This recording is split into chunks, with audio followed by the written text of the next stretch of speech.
하나님 말씀 함께 보겠습니다. 창세기 25장 19절에서 34절까지 말씀이고요. 우리 함께 한 절씩 말씀을 교독하도록 하겠습니다. 창세기 25장 19절에서 34절 말씀입니다. 창세기 25장 19절에서 34절 제가 먼저 읽겠습니다. 아브라함의 아들 이삭의 족보는 이러하니라. 아브라함이 이삭을 낳았고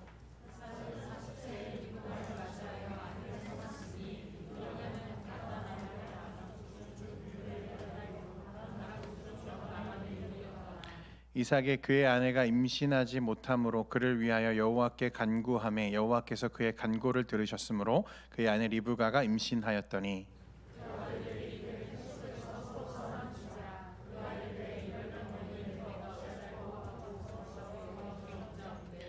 여호와께서 그에게 이르시되 두 국민이 내 태중에 있구나. 두 민족이 내 복중에서부터 나누이리라. 이 족속이 저 족속보다 강하겠고 큰 자가 어린 자를 섬기리라 하셨더라. 먼저 나온 자는 붉고 전신이 털옷 같아서 이름을 에서라 하였고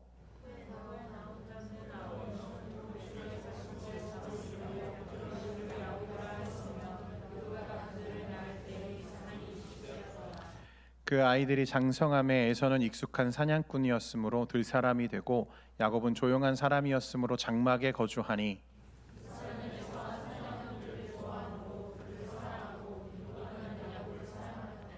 야곱이 죽을 쑤었더니 에서가 들에서 돌아와서 심히 피곤하여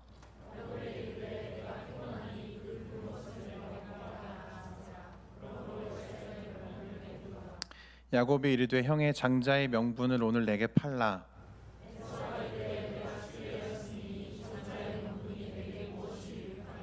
야곱이 이르되 오늘 내게 맹세하라. 에서가 맹세하고 장자의 명분을 야곱에게 판지라. 야곱이 떡과 팥죽을 에서에게 주매 에서가 먹으며 마시고 일어나 갔으니 에서가 장자의 명분을 가볍게 여김이었더라. 아멘. 할렐루야. 여러분 다시 봐서 너무 반갑습니다. 오늘 특별히 더 반가운 것 같아요. 지난주에 제가 몸이 조금 안 좋아가지고 설교를 못하는 건 원래 정해진 순서였는데 제가 예배를 나오지 못했어요. 그래서 여러분들을 이제 2주 만에 보게 되는데 2주 만에 뵈니까 여러분 더 아름답고 더 잘생기고 더 빛나는 것 같습니다. 믿거나 말거나. 오늘 이제 창세기 25장 말씀을 가지고요 우리가 계속해서 이야기를 나눌 거고 하는데 우리가 아브라함에 대한 이야기들을 그동안 쭉 말씀을 살펴보면서 왔죠. 그리고 이제 이어서 이 아브라함의 이야기를 종결하고 그 이후에 하나님의 사람들에 대한 이야기들을 좀 나누어 보려고 합니다.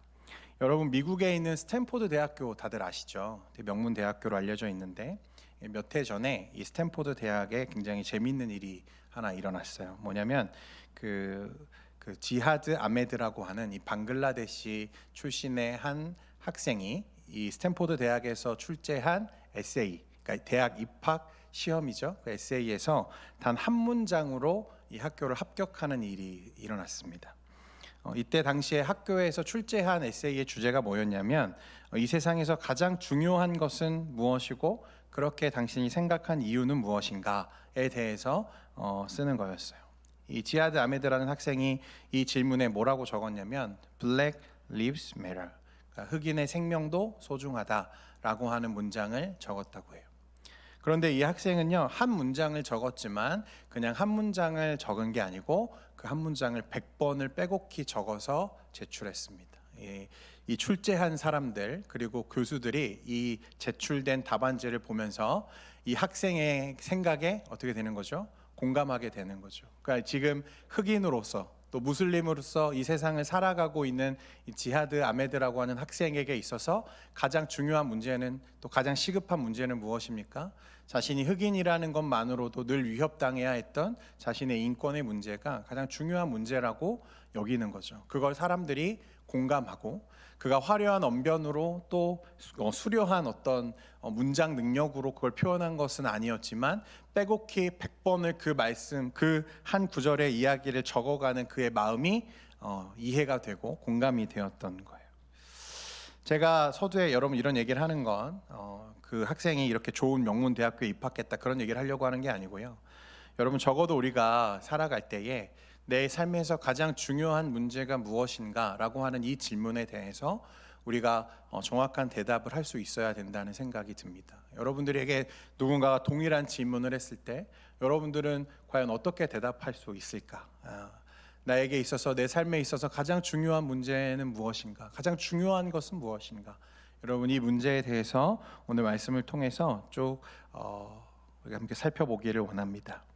우리가 그동안 이제 계속해서 다루어 왔던 이 아브라함, 믿음의 조상이죠. 하나님의 그 엄청난 결단을 통해서 하나님의 나라를 살게 된 이 아브라함이 이제 하나님의 부르심을 따라 175세를 향년으로 이제 소천하게 됩니다. 하나님이 부르셨죠. 그리고 나서 이제 그 말씀들이 이어지는데 그 말씀이 아브라함과 그 이후에 어떻게 이어지는지 오늘 본문 11절 말씀에 보면 이렇게 기록되어 있습니다. 25장 11절 말씀인데요. 아브라함이 죽은 후에 하나님이 그의 아들 이삭에게 복을 주셨고 이삭은 브엘라 헤로이 근처에 거주하였더라. 자, 말씀에는 분명히 아브라함이 이제 죽었습니다. 그리고 나서 그 아브라함에게 원래 하나님이 주셨던 하나님의 축복과 하나님의 약속이 누구에게 이어졌다고 우리에게 말씀합니까? 그의 아들 이삭에게 이어졌다. 그렇게 이야기합니다. 그리고 하나님께서 그 이삭에게 어떻게 하셨다고 말하냐면 분명히 복을 주셨다 그렇게 말씀하셨어요. 복을 주셨다. 자, 그렇게 분명히 말씀은 기록되어 있는데 이 전후의 말씀과 앞으로 우리가 살펴보게 되는 이삭의 상황과 그의 삶과 그의 집에 일어난 일들을 면밀히 살펴보면 정말 이것이 하나님이 말씀하시는 복된 삶이 맞는가? 이게 정말 하나님이 축복하셨다는 삶이 맞을까? 라고 하는 의문이 들 수밖에 없다는 거예요. 전혀 복된 삶으로 보이지가 않는다는 것이 문제입니다. 여러분 복된 삶이라면 어떤 삶이어야 된다고 생각하십니까? 여러분 영재야 복된 삶은 어떤 삶일까? 미안해. 부족함 없는 삶. 그렇죠. 막 하나님이 때를 따라서 막 더해 주시고 막 넘치도록 주시는 그런 삶들을 우리가 복된 삶이라고 생각하잖아요. 그런데 과연 오늘 이삭의 삶이 정말 복된가? 여러분 한번 보십시오. 고대 사회에 있어서 가장 큰 축복은 다른 게 아니에요. 뭡니까? 자녀예요. 자녀를 많이 낳는 것이 가장 큰 축복이죠. 하나님이 아브라함에게 약속하신 축복의 내용에도 무슨 내용이 있습니까? 그 핵심은 결국에 내 자손이, 내 후손이 바다의 모래알과 같이 그리고 무엇과 같이 하늘의 별과 같이 많아질 거야. 이게 아브라함에게 하셨던 약속이잖아요. 그게 누구에게 이어졌습니까? 이삭에게 이어졌고 하나님이 이삭을 축복하셨다면 이제 무엇이 많아져야 되는 거죠? 이삭의 후손들이 많아져야 되잖아요. 그런데 우리가 알고 있는 것처럼 이삭의 전 삶을 통해서 하나님께서 이삭에게 허락하신 자녀는 꼴랑 누굽니까? 야곱과 에서 단 둘. 그것도 단 한 번의 출산을 통해서 얻게 된 쌍둥이가 전부였다는 거예요. 이것과 비교해서 여러분 25장에 보면 어떤 사람들의 이름이 계속 쭉 나열되냐면 아브라함이 사라가 죽고 나서 후처 구두라라고 하는 후처를 얻게 되는데요. 그 구두라와 아브라함 사이에 태어난 아들들의 이름이 쭉 나오고 또 누구의 이름이 나오냐면 하갈과 아브라함 사이에 나왔던 이스마엘의 족보가 쭉 나옵니다. 그래서 이 구두라의 후손들과 또 이스마엘은요 상대적으로 되게 막 번성해 가는 것 같아요. 심지어 이스마엘은 12아들을 낳아서 길렀죠. 요즘 우리 그 저출산 문제가 굉장히 심각한 문제인데 여러분 기도해야 됩니다. 이 교회의 위기와 맞닿아 있거든요. 이스마엘은 되게 번성해 가요. 근데 정작 누구는 하나님의 축복의 아들, 하나님의 축복의 약속인 이삭에게는 꼴랑 몇 명입니까? 단 2명. 단 한 번의 출산만을 하나님이 허락하신다는 거예요. 이게 어떻게 축복인가? 우리는 그렇게 묻지 않을 수가 없다는 것입니다. 그것도요, 그 아들들, 그 쌍둥이를요 그냥 낳은 게 아니에요. 여러분 결혼하고 그가 몇 년이 지나서 그 아들들을 얻게 되냐면 20년이나 그가 지나서 자녀가 없는 20년의 그 고통스러운 시간을 지나고 나서야 비로소 얻게 된 자녀가 단 둘이었다는 거예요. 그래서 19절부터 21절까지 말씀인데요. 19절에 아브라함의 아들 이삭의 족보는 이러하니라. 아브라함이 이삭을 낳았고 이삭은 40세에 리브가를 맞이하여 아내를 삼았으니 리브가는 바단 아람의 아람 족속 중 부두엘의 딸이요 아람 족속 중 라반의 누이였더라. 21절 같이 읽겠습니다. 시작. 이삭이 그의 아내가 임신하지 못하므로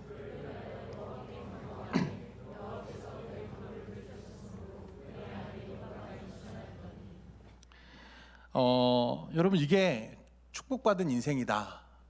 과연 그렇게 우리가 인정할 수 있겠는가? 말씀은 이삭이 이 문제를 가지고 하나님께 간구하며 기도했다고 말씀합니다. 여기서 간구했다라고 하는 단어는요, 그 아타르라고 하는 원문이거든요. 어떤 뜻이냐면 정말 통곡하듯 쥐어 짜내며 그가 기도했다는 거예요.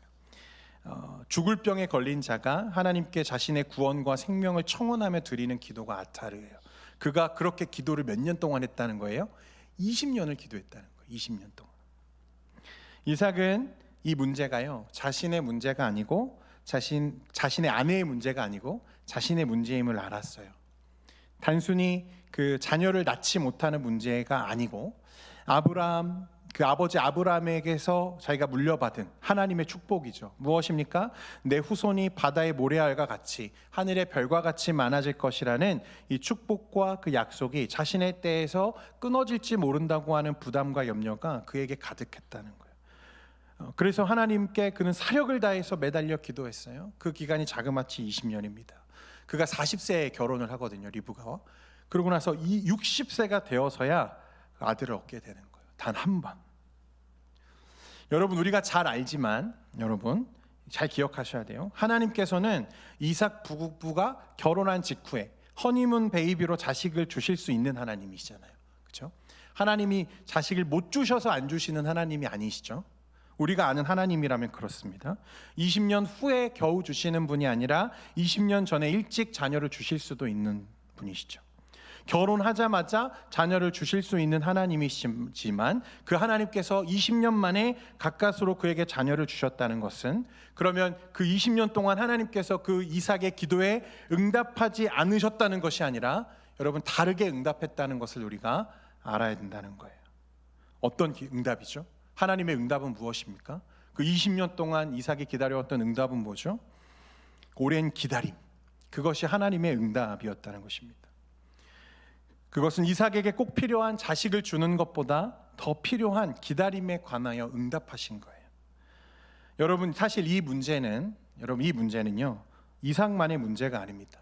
여러분들은 하나님이 여러분들을 사랑한다는 것을 믿으시죠? 그렇죠? 근데 여러분들의 삶은 어때요? 현실은 어떻습니까? 하나님의 사랑이 여러분들의 삶에 막 넘쳐 흐르고 있습니까? 하나님 막 때를 따라서 막 부어주시던가요? 여러분들 하는 일들이 다 잘 됩니까? 형통하세요? 때로는 그런 사람도 많이 있겠지만 대부분의 우리의 삶은 어떤 시간들입니까? 하나님 앞에 엎드려 기다리며 애를 태우는 시간들이 우리 인생의 대부분이잖아요. 그렇죠? 여러분들도 지금 그런 시간들을 겪고 있는 지체들이 있는지 몰라요. 재수하는 친구들, 또 학업과 진로의 고민 앞에 있는 친구들, 그리고 또 결혼의 문제를 두고 고민하고 있는 친구들. 여러분, 우리의 고민이 이와 같은 것 아닙니까? 하나님이 때를 따라서 나에게 복 주셨다고 하면 나 정말 풍성하게 둘, 셋, 넷 넘치도록 하나님이 나에게 주시면 좋을 것 같은데 하나님은 20년을 기다리게 하세요. 이유가 뭘까 하는 거예요. 제가 교구 사역을 할 때요, 가정들을 신방하고 돌아보면서 우리 성도님들의 기도 제목을 쭉 들어보잖아요. 그러면요, 여러분 단 한 가정도 예외 없이, 한 인생도 예외 없이 이 고통스러운 기다림과 인내, 그리고 그 엎드러짐의 시간이 없는 사람들이 단 하나도 없습니다. 여기에 우리의 속상함이 있는 거죠. 그냥 주시면 얼마나 좋습니까? 기왕 주실 거면 둘, 셋, 넷 넘치게 막 팍팍 주시면 좋겠는데, 여러분 오히려 우리의 삶을 보면, 정말 믿음이 좋다는 성도들의 삶을 보면 정말 그렇게 인색할 수 있는가 싶을 만큼 고단하고 피곤하고 그런 삶이 더 많은 거죠. 하나님 그냥 눈 질끔 감고 조금 저 성도에게는 조금 더 부어주셨으면 좋겠는데 하나님 그렇게 하시지 않는 것을 너무나 많이 보게 된다는 거예요. 여러분, 하나님은 꼭 내게 가능성이 없다는 것을 처절하게 고백하게 하신 후에 그 구한 것을 우리에게 채워주시는 경우가 더 많습니다. 우리를 마치 사망의 음침한 골짜기로 일부러 막 몰고 가시는 것 같아요. 여러분, 하나님이 왜 우리에게 이런 기다림을, 또 이런 인내의 시간을, 버팀의 고통스러움을 우리에게 허락하시는가? 여러분 보십시오. 이제 이삭을 통해서 그리스도를 예표하는 씨가 나와야 돼요. 그렇죠? 이삭에게서 태어나는 아이는 그냥 아이가 아닙니다. 하나님의 언약의 축복을 이어가야 되고 하나님의 그 영원한 구속, 하나님의 구속 경륜이 그에게서 드러나야 되는 하나님의 자녀죠. 하나님의 자녀가 거기서 나와야 되는 거죠. 그렇다면 이것이 하나님의 구원의 경륜 속에 있으므로 인간에 의해서 무언가 좌우되거나 그럴 가능성이 있는 여건 속에서 만들어져서는 안 되는 거죠. 하나님께서 홀로 역사하시는 것을 드러내야 하기에 그것이 가능한 환경으로 지금 이삭을 몰고 가시는 것입니다. 그게 20년의 기다림이라는 거예요. 하나님이 하셨습니다. 하나님이 이루셨습니다. 하나님, 내 힘이 아닙니다 라고 하는 고백을 위해 하나님은 깊은 기다림을 성도들에게 허락하시는 거예요. 되게 듣기 싫은 얘기죠. 여러분들 표정 보니까 되게 듣기 싫은 것 같은데 여러분 어쩔 수 없어요. 그게 사실이에요. 여러분, 사실 이삭도 그렇게 태어났잖아요. 아브라함이 이삭을 몇 세에 낳았죠? 100세에 낳았어요. 하나님이 아브라함을 부르셨을 때 즉시 그렇게 그 자녀를 주실 수 있지만 하나님은 100세가 되고 사라의 태가 닫혀서 아무것도 거의 더 이상 나에게서 자녀를 출산할 수 있다는 기대가 사라진 이후에 하나님이 이삭을 주시죠. 이삭도 그렇게 태어났고 이삭도 이런 시간들을 통해서 지금 무엇을 배우는 거예요? 그런 하나님을 지금 배우고 있는 거죠. 하나님은 늘 바닥을 보게 하세요. 죄송하지만 저도 여러분들의 삶에 막 하나님이 막 넘치게 부어주셔가지고 하는 일마다 다 잘 되고 좋은 직장에 좋은 집에 좋은 차 타고 여러분 그런 삶을 응원해드리고 싶은데 죄송하지만 말씀이 그렇게 이야기하지 않아요. 하나님은 오히려 우리 바닥을 보게 하시죠. 그런데 그 바닥에서 우리가 무엇을 고백하게 하시는가 하면 하나님의 전능하심과 그분의 온전한 은혜를 드러내는 데 집중하게 하시는 거예요. 그러므로 우리는 이것이 하나님을 믿는 신자를 사랑하시는 하나님의 방식이라는 것밖에는 우리가 말할 수 없다는 것입니다. 신앙 여정에서 굉장히 중요한 본질, 하나님 앞에서 참 중요한 본질에 다가서기 위한 가장 고되면서도 위대한 선물, 너무나 고통스럽지만 위대한 선물은 인내의 기다림과 버팀이에요. 여러분, 혹시 그런 시간들을 지나온 지체들이 있을 수 있고 또 여전히 또 그런 고통 속에 있는 지체도 있고 앞으로 그런 시간들을 지나가야 하는 사람들도 우리 안에 있을 것입니다. 그런데 여러분들이 기억하셔야 하는 것은 그것이, 그 기다림이 하나님의 응답이라는 사실을 기억하셨으면 좋겠어요. 하나님이 우리에게 응답하지 않으심이 아니고 20년 동안 하나님이 우리에게 응답하지 않으심이 아니고 그 기다림이 하나님의 응답이었고 그 기다림을 통해서 우리가 하나님을 고백하게 된다는 것을 여러분들이 아셨으면 좋겠습니다. 이제 그 하나님의 약속이 20년이라고 하는 시간 기다림 속에서 이루어졌고 리브가가 이제 드디어 임신을 했어요. 그런데 문제는 여기서 끝나는 게 아니었습니다. 22절 말씀 보겠습니다. 같이 읽겠습니다. 시작. 그 아들들이 그의 태 속에서 서로 싸우는지라 그가 이르되 이럴 경우에는 내가 어찌할꼬 하고 가서 여호와께 묻자온대.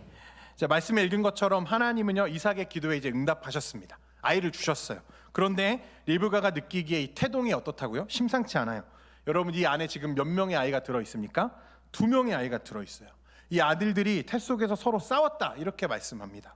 여기서 싸운다는 말은요 라차츠라는 단어인데요, 그냥 서로 싫어하는 정도가 아니라 여러분 죽일 듯이 싸웠다는 걸 말하는 거예요. 뱃속에 있는 아이들이 힘 있는 자가 없는 자를 압제하고 짓누를 때 사용하는 단어가 라차츠예요. 그래서 이상함을 느낀 리브가가 하나님께 나아가서 묻는 거예요. 하나님, 이게 무슨 일입니까? 지금 제 태중에 2 아이가 있는 것 같은데 이들이 너무 심하게 다퉈서 제가 도저히 살 수가 없습니다. 이런 말이거든요. 하나님이 그 질문에 이제 응답하시는 거예요. 23절 말씀에 여호와께서 그에게 이르시되 2 국민이 내 태중에 있구나. 2 민족이 내 복중에서부터 나누이리라. 이 족속이 저 족속보다 강하겠고 큰 자가 어린 자를 섬기리라 하셨더라. 그러니까 이 하나님의 응답은 뭐예요? 태중의 싸움이, 지금 일어나고 있는 이 태중의 싸움이 여기서 끝날 문제가 아니라고 말씀하시는 거죠. 이 싸움이 이후에 그들이 장성에서도 더 나아가서는 그들을 통해 이루어질 민족과 민족의 다툼이 될 거라고 하나님 말씀하시죠. 네 태중에 2 민족이 2 국민이 내 복중에서부터 나누이겠구나. 여러분, 이 태중에 있는 2 아이의 싸움은요 먼저 우리에게 하나님 나라의 중요한 한 양상을 보여줍니다. 여러분, 하나님 나라의 양상은요 놀랍게도 싸움이에요. 전쟁입니다. 이 싸움의 본질은 뭐냐면 바로 믿음과 믿음 없음의 싸움이죠. 여러분, 지금 이 리브가의 뱃속에 있는 2 아이가 있어요. 그런데 한 아이는 어떤 아이입니까? 앞으로 장차 하나님의 언약을 이어가야 할 언약의 축복의 후손이고, 한 아이는 어떤 아이죠? 언약 가운데 선택되지 못한, 하나님께 유기된, 하나님께 선택받지 못한 아이입니다. 맞죠? 그러니까 믿음과 믿음 없음의 싸움이 지금 이 태중에서부터 지금 시작되고 있고, 그것이 성도의 삶의 가장 중요한 본질이라는 것을 하나님이 이걸 통해 보여주시는 거예요. 여러분, 우리의 삶의 문제, 신앙의 여정에서의 마주하는 삶의 문제의 가장 중요한 본질은 믿음과 믿음 없음의 싸움이죠. 늘 우리의 삶은 그것들로 갈등하잖아요. 나의 믿음과 믿음 없음 사이의 갈등이 우리를 고민하게 만드는 거잖아요. 그리고 그 다툼이 함께 할 수 없을 것 같은 이 라차츠 하는 치열한 싸움이 한 식탁에서 이루어진 다소 비열한 어떤 거래를 통해서 그 갈등이 폭발하게 돼요. 이게 바로 여러분들이 주일학교에서부터 엄청 많이 들어왔을 이 야곱의 이야기입니다. 야곱의 이야기. 팥죽 한 그릇에 형 에서의 장자권을 사려고 했던 야곱의 이야기죠.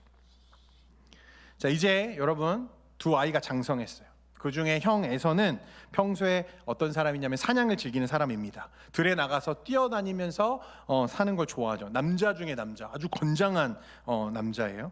그런 에서의 모습과 그가 잡아온 들짐승의 별미를 누가 좋아했냐면 이삭이 좋아했습니다. 아버지 이삭이 특별히 에서를 사랑하죠. 반대로 야곱은 어떤 사람이냐면 집에 머물기를 좋아하고, 우리 옛말에 여러분 사내 자식이 부엌에 들락거리면 뭐 떨어진다고 어른들이 막 말씀하셨는데, 이 야곱은요 정말 여성스러운 사람이었어요. 어머니 치마폭에서 소꿉놀이를 즐겨하는 그런 여성스러운 사람이었습니다. 그래서인지 어머니 리브가는 누구를 사랑합니까? 이 야곱을 더 사랑했다고 말씀해요. 28절 말씀에 이삭은 에서가 사냥한 고기를 좋아하므로 그를 사랑하고 리브가는 야곱을 사랑하였더라. 자, 그런데 어느 날 이 에서가 들에 사냥을 나갔습니다. 형의 성격과 그런 패턴을 익숙하게 알고 있는 야곱이 형이 사냥해서 돌아올 때에 맞춰서 뭘 준비하고 있냐면 팥죽을 쓰고 있는 거예요. 오늘날로 말하면 여러분 라면 끓이고 있는 겁니다. 밖에 나가서 열심히 노동을 하고 벽이 져가지고 형이 들어오는데 집에서 동생이 뭐 하고 있어요? 라면을 막 끓이고 있어요. 여러분 이 라면 지나갈 수 있습니까? 여러분들은 지나가시나 봐요. 저는 지나갈 수가 없어요. 반드시 뭐 해야 돼요? 야, 한 젓가락만 줘봐 라고 말을 해야 돼요. 그게 국룰이잖아요. 아니면 말고요. 그는 지금 이제 그런 상황을 연출하고 있는 거죠. 자신이 준비한 팥죽과 자신에게는 없지만 형에게는 있고, 형의 수고를 통해서 얻은 것이 아니라 형에게 하등 중요하게 여겨지지 않을 장자의 명분을 어떻게 하려고 하는 겁니까? 바꾸려고, 거래하려고 하는 거예요. 거래하려고. 형의 장자의 명분을 사려고 마음먹은 거예요. 자기의 이 팥죽으로, 라면 한 그릇으로. 여러분 생각해 보십시오. 그러면 장자의 명분, 이 장자의 명분이 야곱에게는 왜 필요할까요? 왜 필요했을까? 왜 장자의 명분을 그렇게 집착하며 살려고 했을까요? 하나님의 축복을 더 확실하게 누구의 것으로 만들고 싶은 거죠? 자기의 것으로 만들고 싶은 거예요. 야곱의 속셈은 그겁니다. 하나님의 축복이 더 명확하게 자신의 것이었으면 좋겠는 거죠. 여러분, 그런데 사실 생각해보면, 말씀에 잘 살펴보면 하나님은 이미 이 하나님의 약속과 축복이 누구의 것이라고 환원하셨습니까? 약속하셨어요? 에서의 것입니까? 아니었어요. 이미 야곱의 것이라고 약속하셨죠. 왜냐하면 앞에서 뭐라고 말했습니까? 작은 자가 큰 자를 다스리고 큰 자가 작은 자를 섬긴다고 했어요. 여기서 큰 자는 장자 에서입니다. 작은 자는 야곱이에요. 하나님께서 예정하신 하나님의 언약의 자손, 하나님의 약속을 이어갈 후손은 누구냐면 이미 야곱이었다고요. 그런데 그 야곱은 지금 어떻게 하고 있는 거죠? 왜 야곱은 지금 그런 상황에서 형의 장자권을 사야겠다고 마음을 먹은 것입니까? 당시 고대 사회는 모든 아버지의 권한과 그 소유가 사실 장자에게 돌아가게 되어 있어요. 장자는 그냥 재산도 2배씩 물려받았습니다. 그리고 특히 앞에서 말씀에서 우리가 본 것처럼 그 아버지 이삭이 누구를 더 편애하고 사랑했다 했어요? 에서를, 형을 더 사랑해요. 그러니까 하나님의 약속이 자신에게 있음에도 불구하고 이것, 하나님의 약속과 그 축복이 자신의 삶에 이루어질 거라는 사실을 야곱은 지금 충분히 믿지 못하고 있는 거죠. 그래서 그는 자신의 팥죽 한 그릇으로 형 에서의 장자권을 사서 이것을 나의 확고한 증거로 삼으려고 하는, 소위 하나님의 은혜의 축복을 나의 알량한 것으로 거래하려고 하는 모습으로 지금 우리에게 드러나고 있는 것입니다. 거래하려고 하는 거예요. 그러니까 내가 이 형에게 산 이 장자의 고난으로 하나님의 축복을 얻어내려고 하는, 하나님과 거래하려고 하는, 여러분 이 모습이 야곱의 모습인 거죠. 그런데 여러분 이 하나님과 거래하려는 모습으로 나아가는 이 아주 잘못된 신앙의 모습이 사실 야곱의 모습만이 아닙니다. 여러분 우리의 삶 속에서도 흔하게 드러나는 모습이 이런 모습이에요. 여러분, 우리도 하나님과 거래하는 거를 되게 좋아하죠. 어떤 모습들입니까? 일종의 보상 심리가 성도들에게 있는 걸 봐요. 내가 그동안 11조를 이렇게 했으니까 하나님이 나와 내 가정을 또 내 지경을 하나님 더 사랑해 주시겠지. 내가 청년부 리더로 임원으로 내가 그렇게 하나님을 더 잘 섬겨왔으니까, 남들보다 열심히 해왔으니까 하나님이 나를 특별히 아껴주시겠지. 이런 보상 심리들, 하나님의 은혜의 축복을 나의 알량한 것으로 거래하려고 하는, 하나님과 주고받을 수 있다고 믿는 생각들입니다. 이것과 정확하게 반대되는 모습인데도 여러분 하나님과 거래적인 관계로 나아가는 모습들이 또 있는데요. 어떤 거냐면 이런 거예요. 내가 잘 살지 못하니까, 내가 온전하지 못해서 내가 교회를 떠난다 라고 말하는 지체들이 생각보다 의외로 많습니다. 여러분 그런 사람들 주변에 많이 보셨죠? 내 상태가, 내 상황이 여의치 않아, 내 상황이 그렇게 좋지 않아, 내가 조금 상황이 나아지면 나중에 예수 잘 믿을게, 다시 교회에 돌아올게, 이렇게 말하는 사람들 많거든요. 여러분 근데 그것도 정확하게 하나님과 거래적인 관계로 나아가는 거죠. 왜 그렇습니까? 여러분 내가 잘못하면, 내가 잘 살지 못하면 하나님의 축복과 은혜가 나에게 취소되는 거예요? 하나님의 은혜가 나에게 물러집니까? 여러분 아니죠. 여러분 우리가 나중에 여러분 자녀를 키워보실 텐데, 자녀가 자녀답게 행동하지 못했다고 해서 그 자녀를 내치는 부모는 없습니다. 더 사랑하죠. 더 아끼게 되는 거예요. 그런데 여러분 이렇게 말하면 교회와 하나님을 떠나는 사람들은 무엇입니까? 내가 잘해야만 하나님이 나를 사랑하실 것이라는, 나의 잘함과 하나님의 은혜를 거래하려는 거죠. 여러분 이런 모습이 우리에게도 있다는 거예요. 더 나아가서 더 문제는 누구냐면 에서입니다. 에서. 팥죽 한 그릇으로 장자의 고난을 팔아넘긴 에서는 더 큰 문제예요. 하나님의 축복을 어떻게 여기는 것입니까? 여러분 라면 한 그릇 정도의 가치로 여기는 거예요. 하나님의 구원을 팥죽 한 그릇과 바꾸어 버린 것입니다. 오늘로 따지면요 여러분, 하나님의 축복, 그게 지금 뭐가 중요해? 하나님의 약속? 야 그런 게 뭐가 중요해? 지금 내 눈앞에 있는 시험이 더 중요하지. 야 그게 뭐가 중요해? 내가 지금 돈을 더 잘 벌게 되는 좋은 직장을 얻는 게 나에게 더 시급하지. 내가 조금만 더 잘 살게 되면 하나님 믿으면 되는 거 아니야? 라고 말하는 것과 전혀 다르지 않은 거죠. 그런데 이런 에서의 모습을 성경이 어떻게 평가하는지 히브리서 12장 16절 말씀 같이 읽겠습니다. 시작. 은혜 많은 자와 혹 한 그릇 음식을 위하여 장자의 명분을 판 에서와 같이 망령된 자가 없도록 살피라. 망령된 자다. 이 말은 자신의 영혼을 망하는 곳에 내버려 두었다는 말입니다. 여러분 야곱이요 이 형에게서 장자권을 샀어요. 그렇죠? 기었고 샀습니다. 그런데 그 장자권을 사고 나서 그의 인생이 좀 나아졌습니까? 그의 형편이 조금 펴졌나요? 전혀 그렇지 않죠. 여러분 잘 아시는 것처럼 그는요 집에서 쫓겨나듯, 형에게 맞아 죽을까 봐 도망치듯 삼촌의 집으로 향합니다.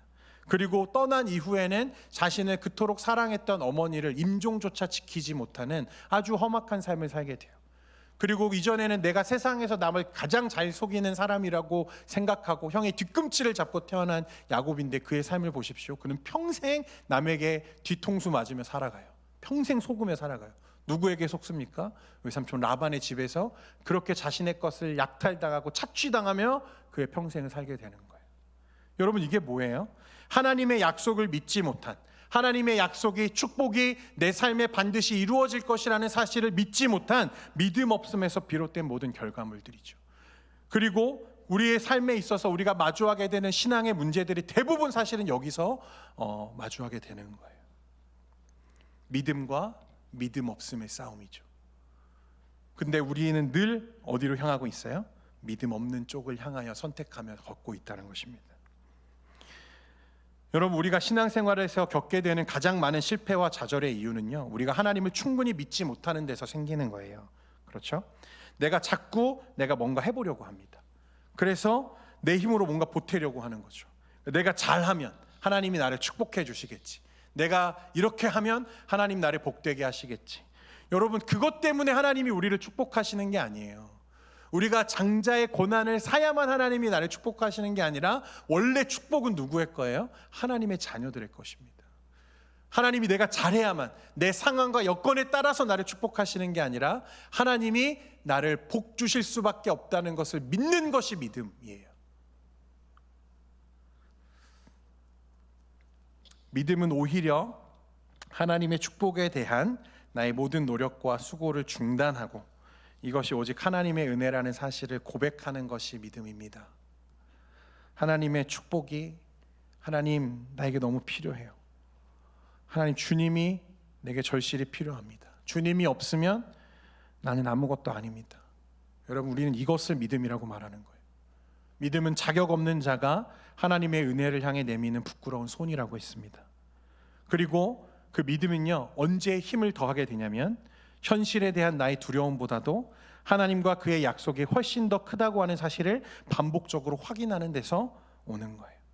여러분, 이 사실들을 하나님이 알려주시려고 우리를 어디로 인도한다 했죠?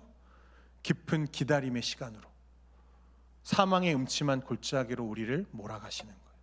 그곳에서 우리는 누구를 알게 됩니까? 하나님을 알게 되는 것입니다. 그러므로 사랑하는 청년 여러분, 여러분들과 제가 온 삶을 통해서 하나님께 구해야 하는 것은 다른 게 아니라 이 믿음입니다. 나의 삶에 하나님의 축복과 약속이 반드시 이루어질 것이라고 믿는 믿음, 그것을 구하셔야 돼요. 여러분, 언제 그런 믿음이 생길 수 있을까? 그렇죠? 나에겐 도대체 언제 믿음이 생기는가? 여러분, 믿음은요, 하나님을 우리가 알아갈 때 생기는 거예요. 제가 여러분들에게 여러분 저를 좀 믿어주십시오 라고 백날 이야기한다고 해도 여러분 그걸 쉽게 믿을 수 있겠습니까? 그렇죠? 여러분들은 이미 저를 충분히 믿고 계시겠지만, 여러분, 그러나 제가 여러분 어떤 사람인지 여러분들이 알 때, 그렇죠? 스스로 여러분들이 생각하기를 저 안 목사 그래도 조금 믿을 만한 사람이지, 믿을 만한 어른이지라고 여러분들이 인정될 때 믿을 수 있잖아요. 그렇죠? 믿는 힘이 생기잖아요. 마찬가지예요. 하나님을 알아야 믿을 수 있는 거예요. 그리고 하나님을 아는 시간, 하나님을 아는 장소가 여러분 안타깝게도 기다림, 버팀, 인내의 시간이라는 것입니다.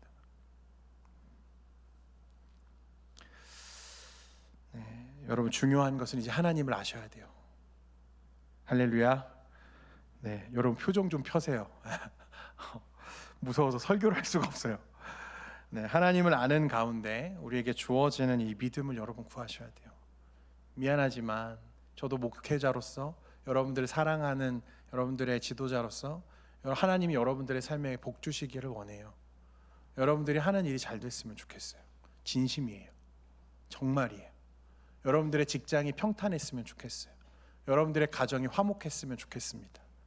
그런데 그렇지 않을 때에도, 그 시간마저도 하나님의 응답이라고 하는 사실을 여러분들이 기억하고 믿음으로 그 시간들을 이겨낼 수 있으면 더 좋겠습니다. 기도하겠습니다.